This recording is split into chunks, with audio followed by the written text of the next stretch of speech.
Okie dokie. Welcome, everybody. Good to see you all here today. I'm going to call the regular Moab City Council meeting to order on February 25th at 6:04 p.m. And I am going to ask Carson Howell to lead us in the Pledge of Allegiance.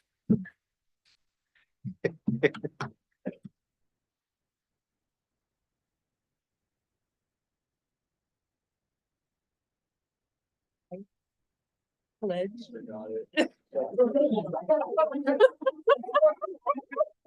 Okay, how about you, Jacob? Kelly? Allegiance to the flag of the United States of America and to the republic for which it stands, one nation, under God, indivisible, with liberty and justice for all. Thank you, Kelly.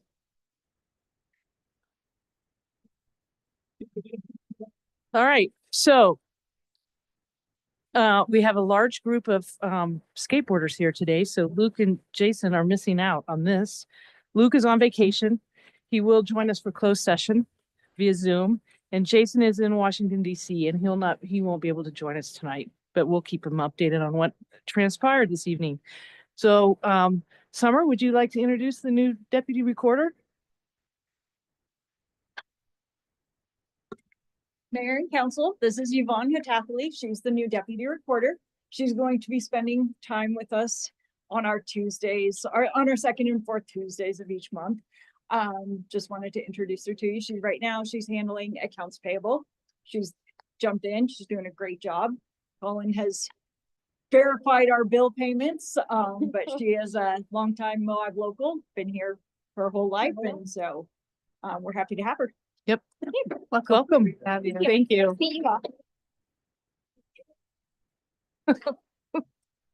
Okay.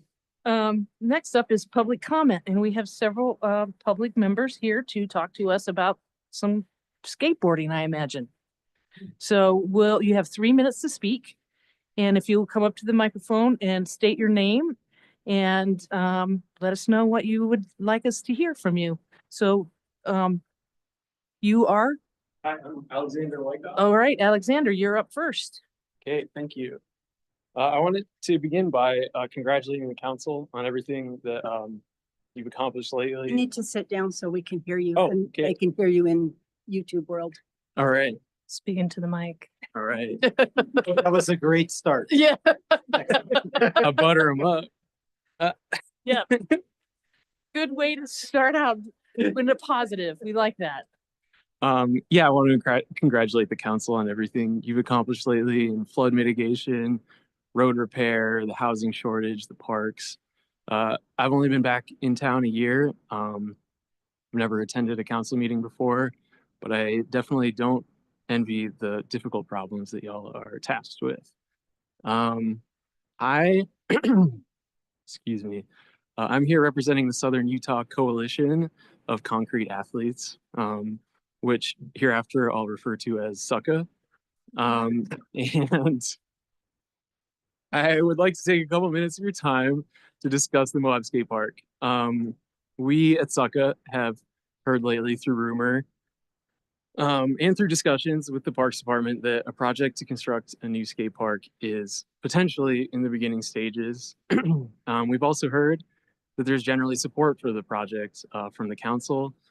And we're also aware that the decrepit state of the current park was identified as a priority in the new park's master plan. Our current skate park gets constant use. I was just there and there's probably 15 skaters, bikers, scooters.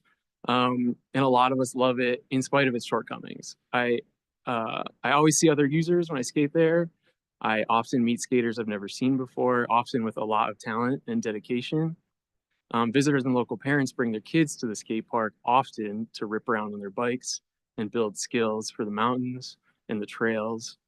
I believe it's a testament not only to the dedication and the zeal of local skate park users, but also to the importance of a community skate park that so many people brave the intimidating features, the cracks, the death cracks, the cramped spacing of our skate park. For me, skateboarding has always been about progression. I think for a sport that's been called extreme, it's shockingly accessible. And while it can be very frustrating, it also directly rewards discipline with progress. $100 buys you countless hours of joy, excitement, dedication, focus, resilience, exercise, friendship, and community, not to mention transportation. One other really beautiful thing about skateboarding is that it can act as a sort of safety net for people, especially, but not just younger people, who, for whatever reason, lack productive outlets and who might otherwise fall into antisocial or self-destructive behaviors. A good skate park, in my view, one that supports both incremental progression and bold ambition, provides a stable center for otherwise chaotic lives. It also cultivates a personal center of discipline and focus that transcends the sport and informs all of our pursuits. It's also important to note that while Moab has an abundance of healthy outdoor recreation opportunities, we have few in town and accessible to those without transportation. I recognize that outdoor recreation on public lands is a crucial driver of economic activity in Moab and Grand County, and as such, demands a lot of attention. My main reason for being here tonight is to thank the council for thinking about our humble skate park, and also to remind anyone here who might be ambivalent about the undertaking that a great skate park, one that reflects our community's important status as a mecca and a leader in outdoor recreation, a great skate park provides so much to so many people for so long, and it just requires of us a single investment. Once we build it, if we build it right, it becomes our legacy. Thank you for your time. Thank you.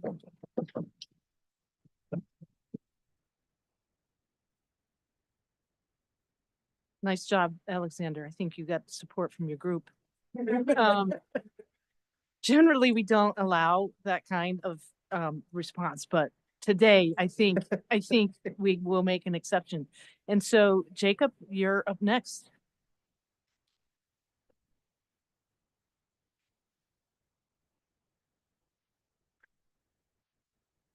Hello, Hello. my name is Jacob Michelangelo Arqueta Roman. I'm 22. I grew up here. I love skateboarding, obviously. I just want to thank you guys for considering this. Super stoked. I love the idea.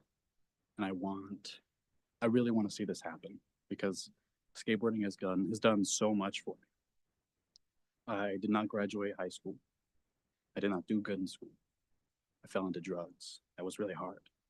And skateboarding just like brought me out of it. And I think that a new park could make a better community and a better youth because your environment affects your culture affects your environment. And it's just a beautiful thing. Like, I think humans in general need community, and skateboarding gave me that.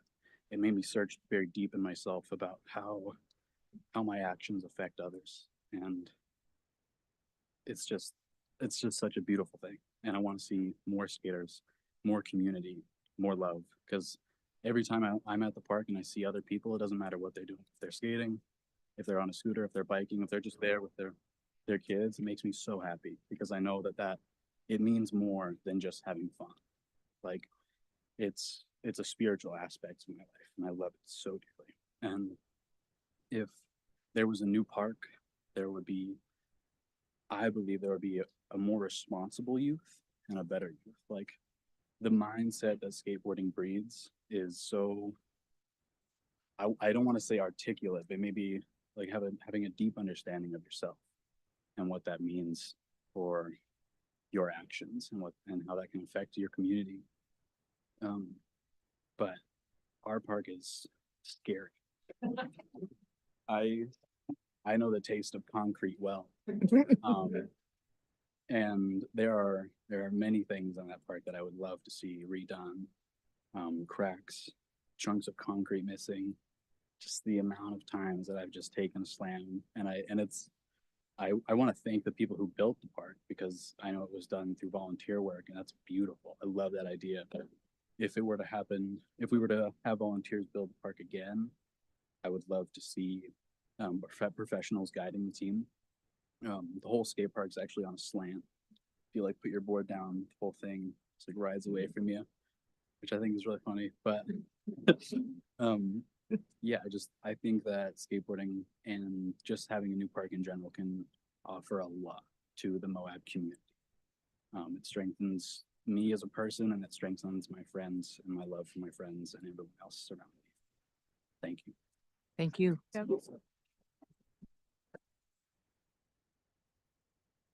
was a little more toned down. It's okay.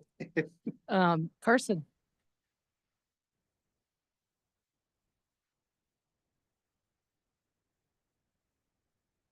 Hello, I'm Carson. I moved here from Tampa, Florida, which has a huge skate scene. And coming here and seeing the skate park was a little bit unsettling. Just, I'm used to, big professionally built parks and, seeing the huge community in Florida. And yeah, it's just a bit different here. Skateboarding has really like changed my life. I've never really been the best at making friends, but when I got into skateboarding and would go to the skate park, I just instantly fell in love, and I've made so many really good friends from just skateboarding. It's also taught me discipline for sure, because when you start off skateboarding, you're not very good. It's a little bit embarrassing hanging out with the people who are really good.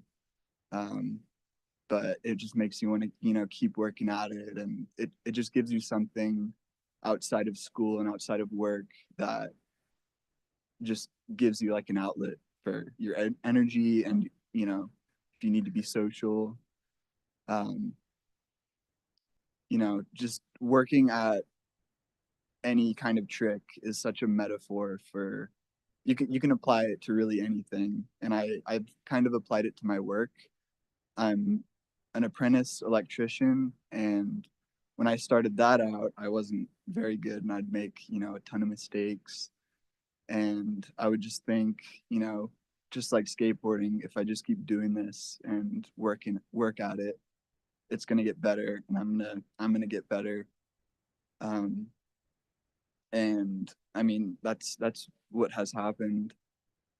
And yeah, it's just such a great place to just put your all into, and when you're skateboarding, you don't really think about anything else. You're just thinking about skateboarding, which is kind of weird, but it just feels really cool to have something like that connects you with people. And you can just watch yourself progress, and that's something that I think is really important when you're growing up. Just being able to see your progression and how far you've come. But yeah, I think having a better skate park would really do good for Moab, and the youth for sure. And that's about it. Thank you, Carson. Thank you guys. Thank you, guys. Anybody else want to speak? I just want to let you guys know how much we appreciate you coming out and talking to us. That means a lot. We really appreciate all of your comments. Your voices are very important, and they're very important to us. And you're in luck because our Parks and Rec director is in the room. And he heard that, and I have a funny feeling there's going to be a little change in our priorities after this meeting. We'll see. No guarantees, but your voices do matter. Please come and speak to us on any issue that you want. We're more than willing to hear you out and reach out to us too, if you want to talk to us individually. So thank you so much for being here. And if you're welcome to stay, you're also welcome to leave if you don't want to stick around. Can I Do you say want- something? Sure. Wait, our councilwoman. I just want to thank you guys for coming. You addressed this with such positivity, and with so much passion. You will never, never, never, I guarantee you, see this body at skate park. Wheels and standing over 60 do not go together. But I just really appreciate the way that you address this and that you coalesced around it and the fellowship that you show. So thank you. Thanks, you guys. Yeah. Anytime, anytime. Are you sure you don't want to stick around for the rest of the meeting? Very exciting. Work on that Pledge of Allegiance. Yeah, right. That was so- I don't know. All right, Doug, there's your story.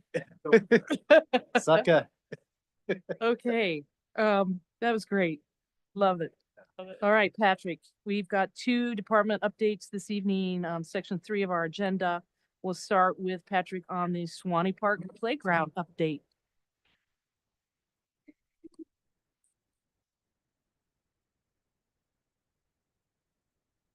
Right, I am going to try to share my screen here so I can show some renderings of the new project here at Swanee. It's one moment here.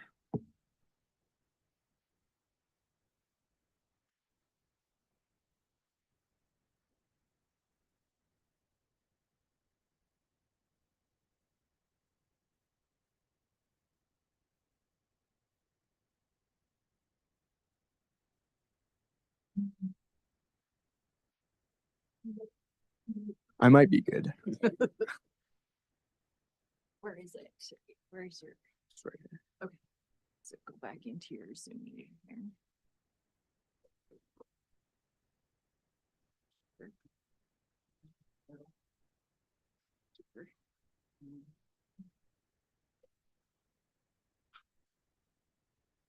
Titans were working.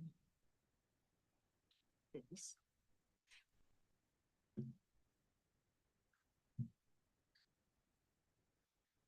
One. Mm.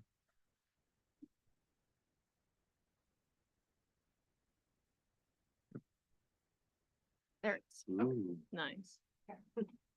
All right, thank you. Okay, so I'll just start with a brief update. So the demo of the old equipment happened on February 14th. It's about 90% complete. There's one large unit still out there that has to be hauled away and a little bit of grading. The contractor has said that they'll be back out on March 4th. It's about a 2-week process for the build of the new playground and then roughly a week for the pouring of the rubberized surface. So once they're out, we're looking at about a 3-week process. That'll put us near the end of March. It does have to be no colder than 45 degrees at night to pour that rubberized surface. So I think it'll work out really well time-wise because we'll be at the end of March at that point. So that's kind of the time frame. I know you were all familiar that kind of with the playground project scope. It is an all abilities playground. We're super excited to introduce this. I'll just kind of scroll through some photos. And I apologize, I'm not able to get these full screen here. Okay. So that's the first rendering. There's a big emphasis put on shade. That was one of the big community pieces of feedback that we were getting, that the park was somewhat unusable in the heat of summer, as many areas are. So we definitely incorporate a lot of shade. The second one, that zip line was kind of a late addition to the game, but that was we're excited about that one. Some of the all abilities features include swings. There's some ramps with wider wheelchair access on the backside on that south side there.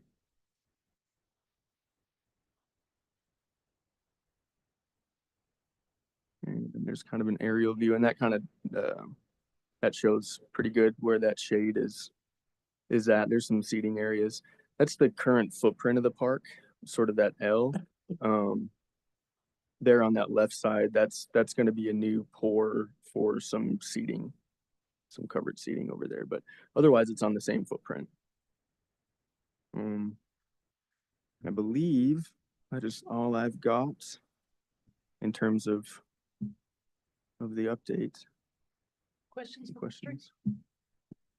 Patrick, you may not know this, but I am curious, is the rubberized surface, is it guaranteed for a certain amount of time? I'd have to look at that. Yeah, I would know love we're to know about finalizing some of the contracts with the CBDG, but that's definitely something I can find out. Love to know. Yeah, yeah. Okay. Yeah. And then it also includes a walkway to the street, right? That's right, and that's a separate contractor, and so It we're is. still kind of working through some of those things. But yes, there will be ADA access from the parking lot, from those handicap parking spots. So we received a comment about reusing the playground equipment. I was wondering if you could talk about that, kind of that whole process, why the city didn't go. Yeah, definitely. Yeah, so we had spoken with we'd spoken with the town of Castle Valley about possibly donating a piece of the equipment, the old equipment. And we had maybe one community member express some interest in some of the smaller units, which would have gone out through the auction process to be surplused. We had attempted to work with the contractor. There was some turnover in staffing as far as submitting those requests. And there was a little bit of a disconnect there with communication on their end. And unfortunately, they started the work a day earlier than anticipated, and much of the equipment was damaged, just given the nature of how they demo these parks. And so, unfortunately, it wasn't salvageable. And so, I know we were disappointed. I know some of those folks were disappointed, but that's kind of where we're at with that. So, I appreciate that. of course. Anything else for Patrick? I guess I'm also wondering, given all the comments that we just had, if you wouldn't mind sharing context about where you guys are at with the skate park. Yeah, it was identified in the Parks Master Plan as being sort of a priority of the community. Recently on my end at least, I'm interested in exploring kind of the future use of Swanee Park prior to getting too deep into anything. I know we want to maybe include that on the CIP list, a skate park. There are grant funding opportunities. It's not something that we're going to explore for this current grant cycle, but it is something that's on our radar for sure. Anything else? Do you want to update on where we're at with this? Because as you guys recall, we got some money from CDBG, which is federal money. And Yeah. And then just to follow up on the last thing about CIP, Patrick and I have talked about this actually in the last week about the skate park. And we do plan to get it on the CIP. Whether or not it's funded in the next year, 2 or 5 is really up to what's available, what grants are out there, what kind of grassroots efforts there are, and the council's priorities. And you'll be going over those soon, actually, in the next couple of months. So as far as the CDBG goes, that's Community Development Block Grant. We did receive some funding for this playground because it's all age or accessible playground, which qualifies for CDBG funding. That money is coming through. It's coming from the federal government. It is coming through. We had a contract for everything. We are working with the contractor on a couple of other issues related to the contract itself, and then the administrators of CDBG at the local level or the regional level.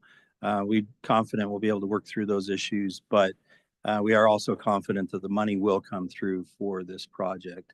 Other CDBG projects, which I'll bring up later on, we don't have the same level of confidence for the projects that have not been awarded or we have contracts for yet. So we'll talk about those at the end of the meeting, I think. all right, thanks, Patrick. Thank you. Thanks, Patrick. Thanks. All right, thanks. All right, next on our department update is the UDOT Main Street pedestrian safety. And this is just to give you and the public an idea of what's coming up, because March is just around the corner and UDOT tends to be doing some changes on Main Street. Yeah, so I just got a couple of quick slides to show you.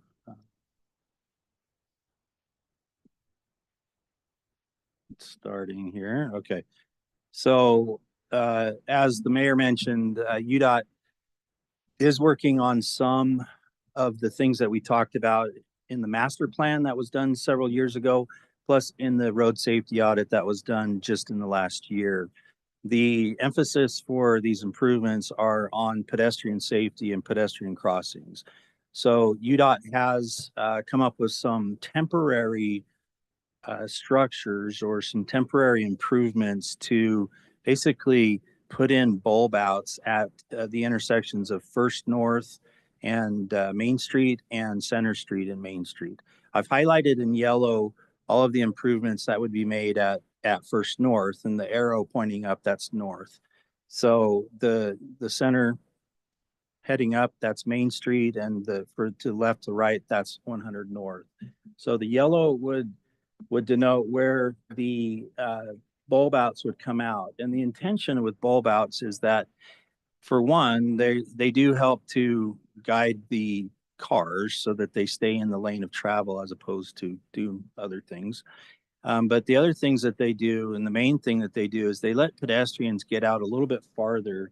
If you can see my cursor here, lets pedestrians go from where they're standing right here waiting for the light to turn to being a little bit farther out and protected somewhat, as protected as they are on the sidewalk as it exists right now, from a grade separated curb, so that vehicles can see them better as vehicles are approaching, and it shortens the distance for pedestrians to have to walk across the street.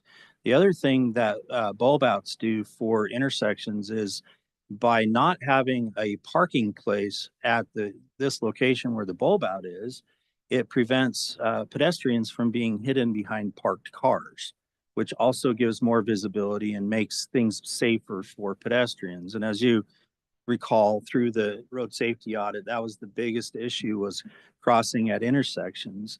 And there are certain things that we can do with the timing of lights, but there has to be some physical changes to the street to get to the point where we are doing the most that we can do for pedestrian safety. So this is Center or Main and First North. Some of the improvements are on city streets, and the city will be participating in this, which means we will own some temporary rubberized curbing that we can install other places after this project is finished, and hopefully will result in a permanent project going forward. So I'll show you Center and Main now.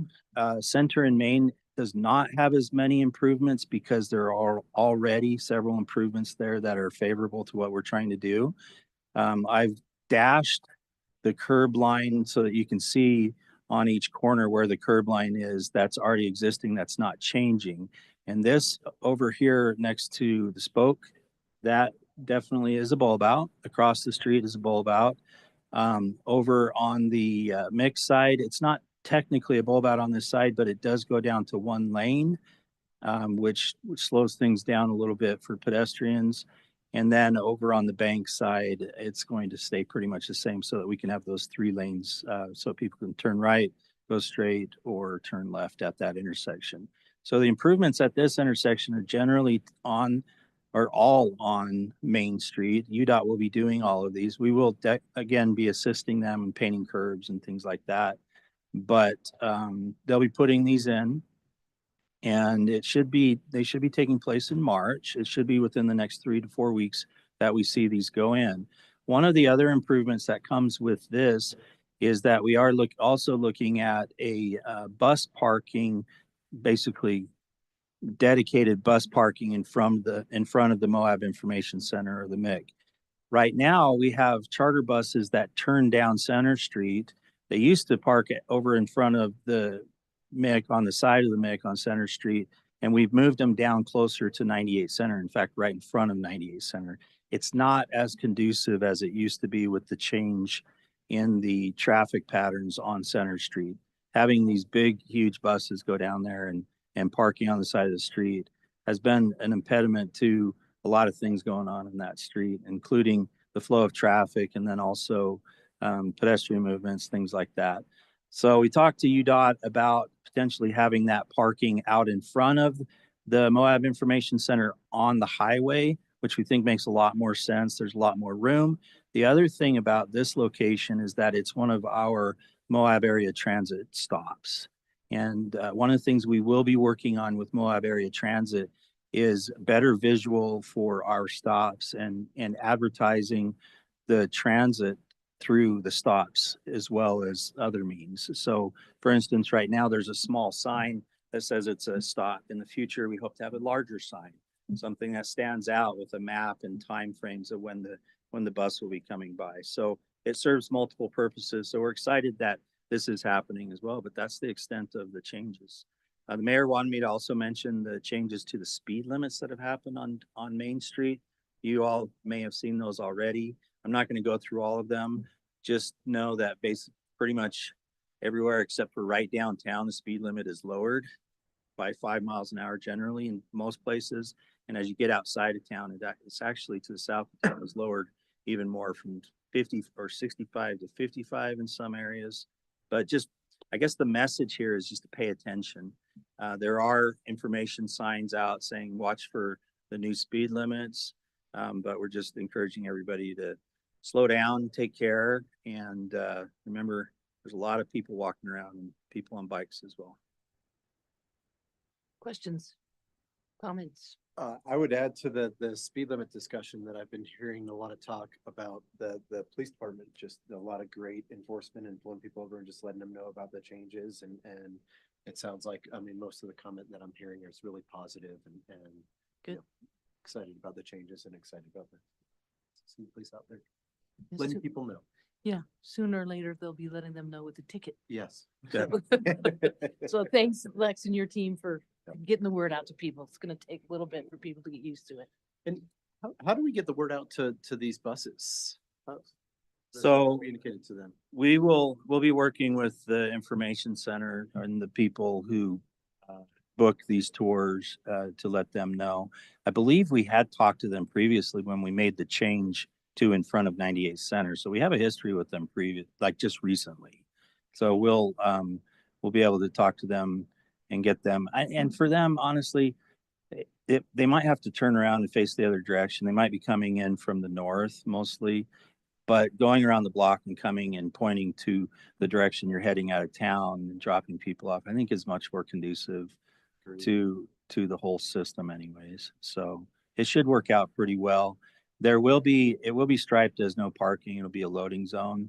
It'll basically be a bus stop, but it's just a short section there from the north, I guess it would be the north entrance into Dewey's to the bulb out, where the bulb out starts at the intersection of Center. So great. Anything else for Michael? All That's right, great.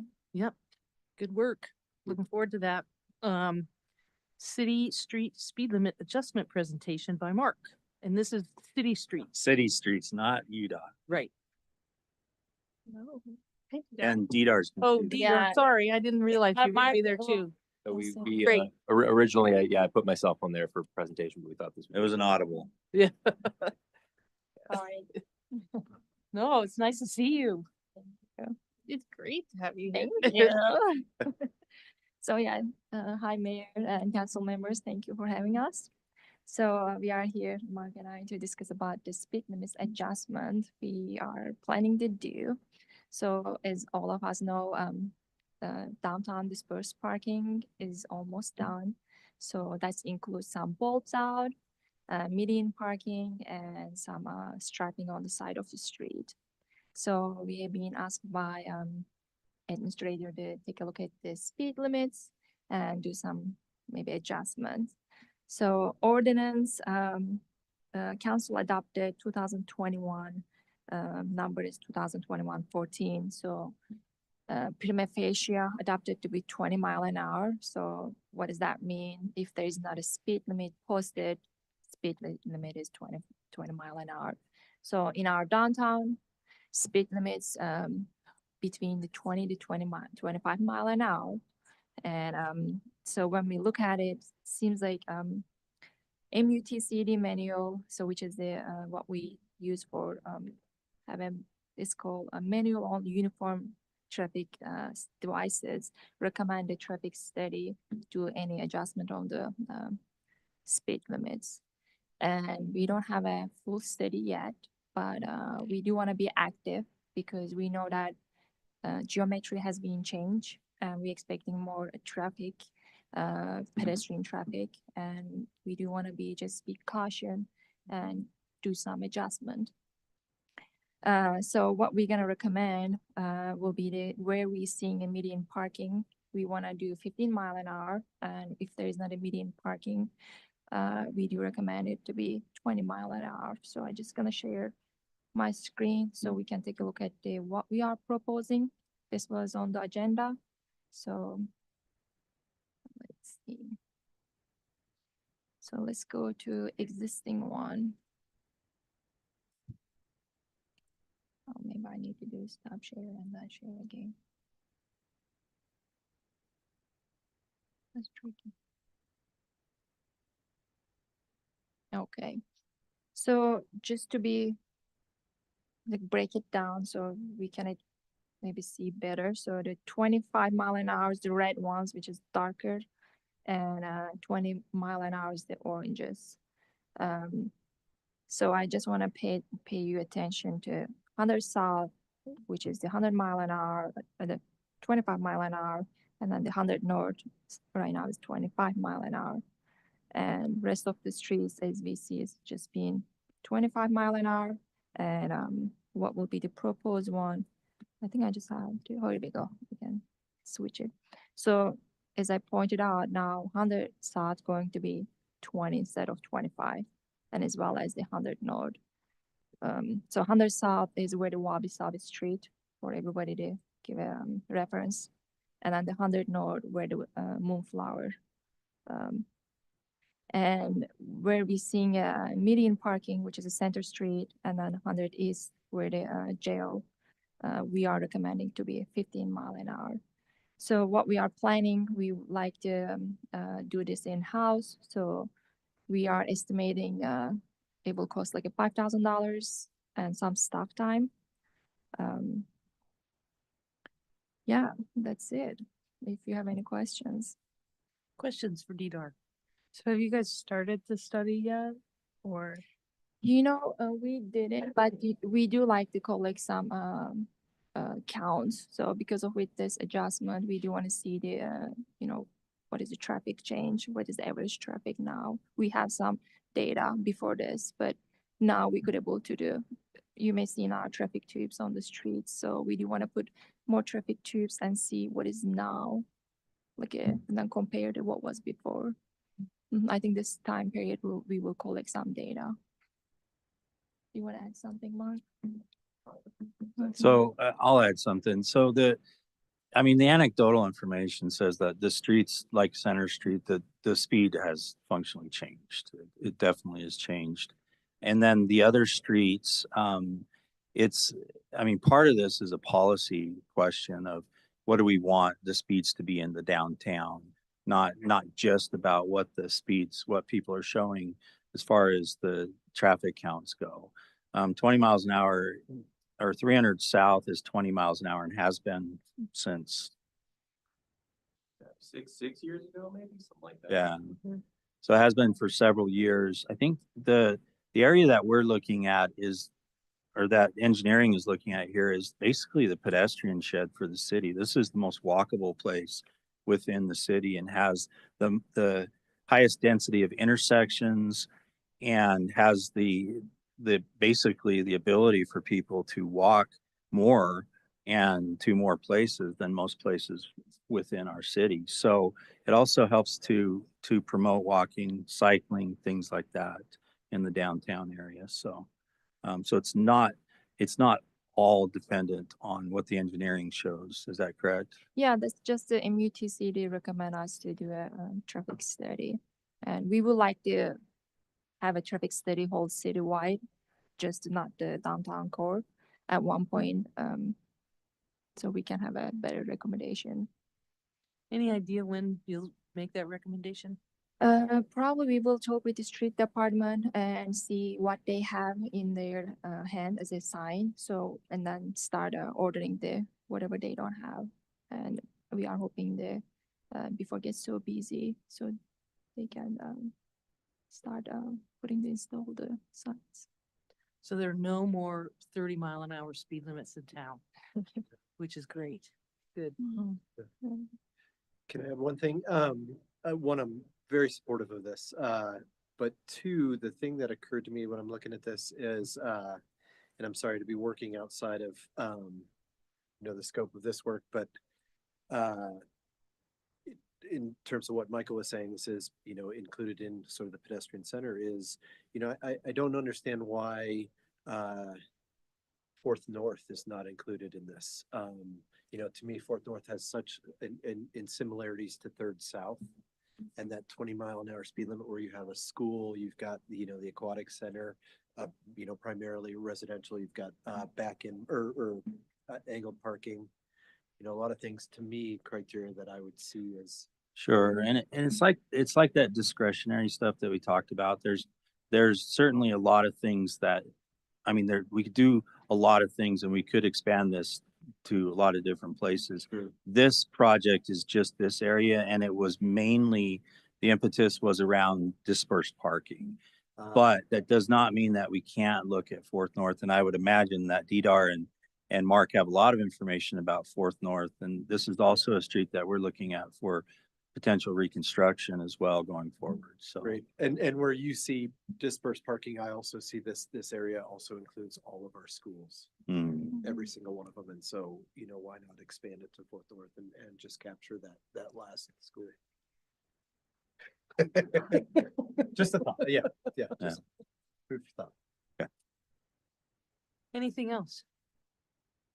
I think in relation to UDOT also decreasing, I think that all of this together is creating more of a vibe of driving slowly. That's a comment that I'm hearing, is kind of creating a culture of just knowing that as soon as you get into the valley, you're driving slowly, especially through the city portion. So I appreciate this. I imagine that probably also King Creek Boulevard, when that's done, I don't know if that'll have any impacts, if that's gonna stay 25 or It was 30, I 30 believe. was 30. Was 30. I don't know what was the design I think now. it was because- 25. Okay. okay.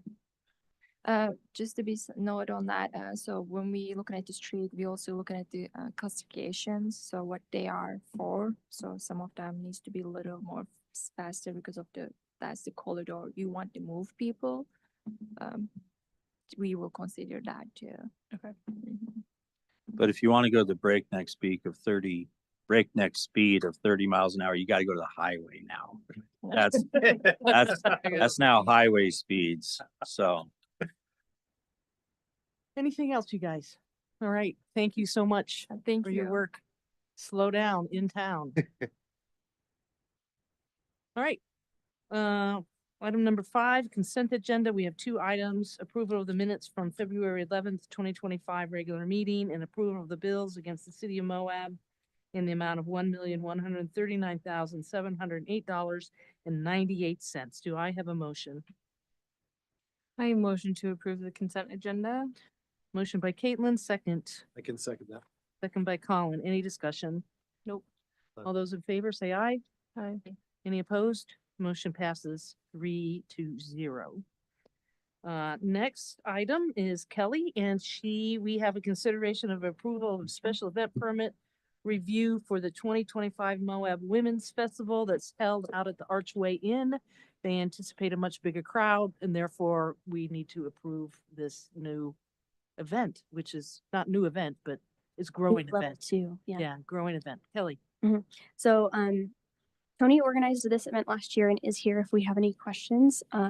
But they did a really great job working with us with any kind of safety recommendations and everything related to that. The event is held out at the Archway Inn in their courtyard area. They do all the required beer garden fencing, ID checking. There's a lot of parking out there.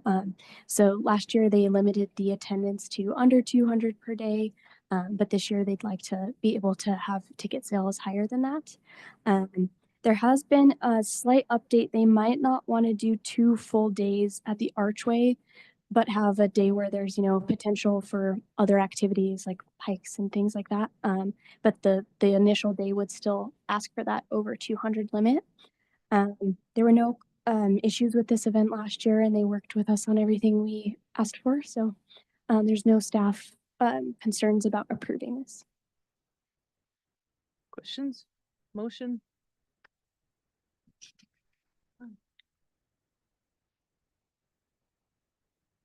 I motion to approve level 2 special event permit for the 2025 Moab Women's Festival. Motion by Caitlin, second A second. by Tawny. Discussion, Caitlin? I just want to say thank you to Kelly and Tony for organizing this, Teresa. I think it's a fabulous thing. So I'm excited to see you guys bring it back. And Tawny, anything? All right, all those in favor of the motion, say aye. Aye. Aye. Any opposed? Motion passes 3-0. Thank you, women. Thanks, Kelly. Thank you. Looking forward to that event. All right, that's it for our general business for today. What can I say?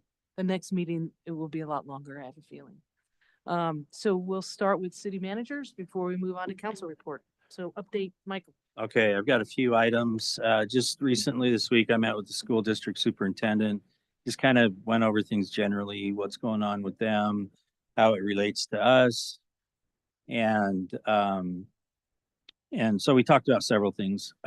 Safe routes to school is one of them. I talked about our sidewalk project. I talked about our intent to stripe intersections and crosswalks and everything. So we had a good talk about that. We talked about their goals for the year. I went over what could potentially be your top 5 goals based on what the feedback I received from the strategic planning meetings was. Not adopted yet, but just in draft form. And we had a really good meeting. There's been a lot of progress on Cane Creek recently, visual progress that you can actually see. We've seen the lights go up, the lights in the center of the street and on the sidewalks. Unfortunately, a big portion of that project, unfortunate for the people watching it, a big part of that project was underground and you didn't actually see everything that was going on. But trust me, that is a big, big project. And we are moving toward completion this year, not hopefully, it will be this year. And we're looking for asphalt coming in as soon as possible. Once batch plants open up and they get all of the concrete in, that's going to hem in that asphalt. So they're doing a good job moving that along. CDBG, I mentioned Swanee Playground. The sidewalk project, it's not looking good for CDBG on that. Luckily, we already budgeted, or we're budgeting money to go forward with sidewalks anyways, so it's not going to torpedo our sidewalk project. It's just that we're not going to get the grant portion of that done. When we get to budget, we can talk about how, if you want to augment the project so we can get more done based on what we would have been able to do, or if we want to just keep it to what we were going to do with the earmark of 350, again, not approved yet, but what we've talked about going forward. So we'll have talks about that. There's been updates from the courts today. I saw an article late this afternoon that said that there were 3 federal judges that handed out some I guess rulings. That's what they do. They had rulings about what, basically upholding what all the other judges have said and what everybody agrees, which is that the federal government should continue to pay the grants that they have committed to pay. So we are not counting on all of the grants that we have been awarded. I think I've told you previously that the grant from the Arbor Day Foundation, which is a pass-through grant that comes from the federal government, we've been told to cancel that grant. And that was about a $500,000 grant. So that came directly from the Arbor Day Foundation, who was passing the money through to us. Now, based on what the courts are saying, it doesn't jive. But so we may end up getting some of these things back, but for now, we're going to stop spending money on that project and we're not going to move forward on some of these other ones that we haven't started yet. There's a surplus auction going on right now. If anybody's interested in buying an old refrigerator or a spin bike. Oh, we got a lot of spin bikes and treadmills. I think I saw a weightlifting bench on there, and yeah, got ACs, air conditioners. We got an old skid steer that was built 3 years after I graduated high school. Wow. So it's getting Just old. a couple years ago. Yes. Just over 30 years ago, but it's doing all right. Just like I am. So you can go to publicsurplus.com. I went there this afternoon. It's really easy to find. You just go to your region, which is Utah, and then you go to the city of Moab and you can find everything that the city of Moab has on there. So good luck. Happy bidding. The McKinstry Energy projects are starting very soon. In addition to that project, the Aggie Boulevard intersection signal starts next week. This is a big deal for a lot of people who wanted to see that happen. So that is happening. It's going to start. Cache Valley Electric is the contractor. They'll be out there starting that next week. I think I reported on the pork chop last time we talked. Yes, that's a real term. And, you know, the next day I actually got an email from UDOT that was like, when are you guys going to take that pork chop out? So, yeah. We'll believe it when we see the. Yeah. I'll produce it. Yeah. So, okay, so that was Aggie Boulevard. We have a new planner in community development, and I'll let Corey introduce her. And the next time they come to see us, her name is Joanna Blanco, and we're really happy to have her here. I think she's well known in the community already. So we're really happy to have her. And then we're also looking forward to a Vista starting, I believe, March 10th, who will be working community development as well and focusing on housing and doing research and helping out with housing in community development and with the housing task force as well. So those are my updates. Thank you. You bet. All right, council reports. We'll start with Colin. Since the last meeting on the 19th, I had a solid waste meeting. What came up is the Moab's again hosting the Recycling Coalition of Utah May 2nd. And among other things will just be the topics will be about expanding recycling opportunities in Utah. The Solid Waste District is very excited to be leasing 3 new trucks. So there are 3 new shiny trash trucks, because a lot of the trucks that were purchased belonged to Bob Sanitation many years ago, and so that's been it's something that the city's dealing with too, just that trying to decide what makes better financial sense, buying or leasing, and so the Solid Waste District is leasing 3 new trucks that'll be on the road very soon. And then they are working on with KZMU on doing a trash talk show, which will just be information about the district and about recycling opportunities and everything that's going on in trash in Moab. So very exciting. And then on the 20th, I had a subcommittee meeting, a trail mix subcommittee meeting to talk about our big service event on April 12th, the Spring Spruce Up. There are 10 projects defined right now. The majority of those are within the city limits, so there's going to be a lot of great work happening within Moab City. So really excited about that. I did the bills today, and then also today I went and checked out the U92 exhibit at the Moab Museum, and it's fabulous. It's really cool, and everybody should go check it out. Our little museum is so awesome and quirky and amazing. Yeah. It is. Yeah. And I turned 50 years old. Happy birthday. The 21st. What a baby. Oh. So I can't believe you made that announcement. There. I don't usually share that. This is You don't share that? I'm so Well, excited I'll about tell you, that. I the made it. 60 is a whole different ballgame. Oh, really? That's it for Colin. Well, happy birthday, Colin. Thank you. We're glad you're here. Thank you. Yeah. Just barely. Yeah. Connie. We're glad you were born. Yes. I had a birthday too last week, but I'm not telling you. all about Ooh. On the 20th, I went to a HASU board meeting. Obviously, the major concerns that they have are the federal funding. They did get an email from USDA, which is a major funder for their projects. USDA said half of their staff had been, they did not say fired, they said laid off. So I don't know if that means they'll come back or not, but they did say expect business as usual, but I don't know how you do business as usual with half staff. So we'll see. On the 13th, I welcomed the members of the museum to U92, and museum staff has done a very professional, very polished exhibition. They're getting a lot of really good comments. And everybody who contributed to that really deserves a round of applause.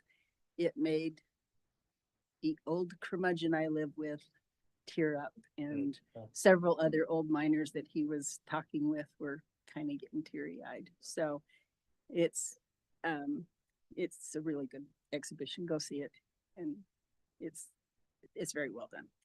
And that's it. Thank you, Tawny. Caitlin. It's all gonna be pretty housing focused, slash legislative focused. I've been attending Utah League of Cities and Towns, legislative policy committee meetings every Monday. Trying as much as I can to track, everything that's going on. Relatedly, on the 19th, last Wednesday, went up to the legislature for homeownership day on the Hill. So started the morning talking specifically about housing, homeownership, and bills related to that. And then had a great time sitting on the floor with Representative Monson. I had never been on the floor before, so that was a really cool experience. I'm really excited that he's a representative. I think that he is really listening and advocating for Grand County and rural Utah. So, and then Joette and I met up and had meetings with Representative Monson, Senator Hinkins, advocating for the city and kind of the bills that we're working on. Other housing things, I attended a local homeless council meeting. And biggest update with that, there are a few bills related to homelessness, but those aren't going to affect our homelessness efforts down here.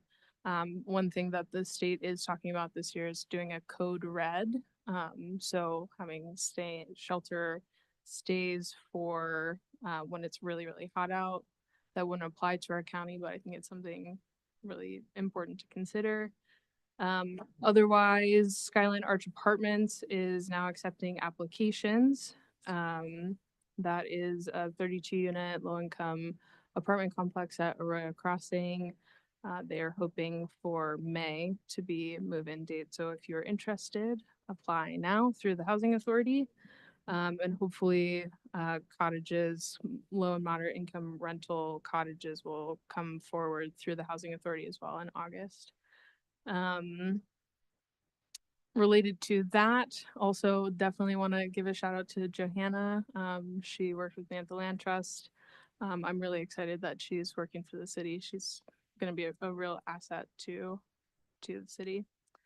Going back to housing, on the 12th, I also attended a housing subcommittee meeting for Grand County. Starting conversations between the housing task force and the county about their housing goals.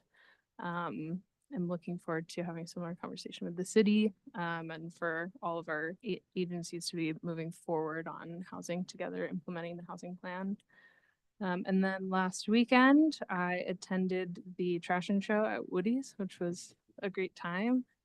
Yeah, one of my favorite community events. Always a good time. So. Yeah, that's it for me. Thanks, Caitlin. For me, I have been spending the most of my time since we met last up at the Capitol for the legislative session. Not a whole lot that's going on. A couple of bills that we've talked about in the past. The TRT bill was the biggest one. A little disappointing. We worked really hard on that with the league. not really much that's gonna impact the city of Moab, with the outcome of that. Haven't seen the bill is out now. There's probably gonna be some more changes. I think the biggest thing the city is gonna get is that the, travel council has to include, municipal representative. Right now, apparently they didn't have to, but we already are represented, so now they have to include us. So we'll see where that goes. Like I said, I'm not expecting a whole lot of, positive in the way of, for Moab in that bill. We met with, Representative Monson. He also spoke at the LPC meeting on Monday, and I thought it was really nice that he's a former mayor of Blanding, and he basically said that when the mayors and council members come and talk to him, it makes a big difference in his decision making. So really important for mayors and council members to reach out to our representative. He's going to be really good for us. We also met with Senator Hinkins. That was really interesting. I'll tell you some stories about that when we meet next week. And then I got to meet Congressman Mike Kennedy, who's our new representative in Congress. Great to meet him, met with the staff. I'm already coordinating with his staff to get a meeting for Jason and I when we're back in DC in a couple weeks. He's really looking forward to meeting with us. There'll be a lot to talk about. Today, I participated in the community health needs assessment with the Moab Regional Hospital group of healthcare experts talking about a needs assessment for the community. Also had a meeting, I can't remember when, with the Boundary Commission. Not a whole lot happening there, but the city does have some pre-annexations coming up, and that's when the Boundary Commission kind of activates if there's any protests. So at this point, there's really not a lot going on. We had Canyonlands Healthcare Special Service District meeting. We're working on a CIB grant for matching $50,000 to do the planning for the completion of the MAPS project. And then I've been doing a lot of prep work for Jason and my trip to Washington, DC. We'll be leaving on the 8th of March, and we'll be back there till the 14th. We're scheduling meetings with our federal delegation and several agencies, including the Park Service, Department of Energy, and others. I do want to let you all know that Jason is in DC right now with an outfitters conference. He sent me a text this morning of a picture of a very official looking person and a picture. And when I zoomed in on the picture, it's like, that looks like the North Wash boat ramp with a boat being hoisted up the ramp. And I go, and who is that official looking guy? Well, as it turned out, he was meeting with the Secretary of Interior, and the secretary was holding up this picture. And so hopefully we'll have some impacts with that boat ramp. But anyway, he's hobnobbing back in Washington. He's met with several of our delegation, and I'm sure we'll hear more about that when he comes back. And then I have meetings scheduled with all of you guys in the next couple weeks, and looking forward to getting you up to speed on some of the other things that are going on here. So that's all for me. And now we need a motion to go into closed session for reasonably imminent or pending litigation. I'll move to go into executive session for reasonably imminent or pending litigation. Thank you. Second I can second that. discussion. All in favor,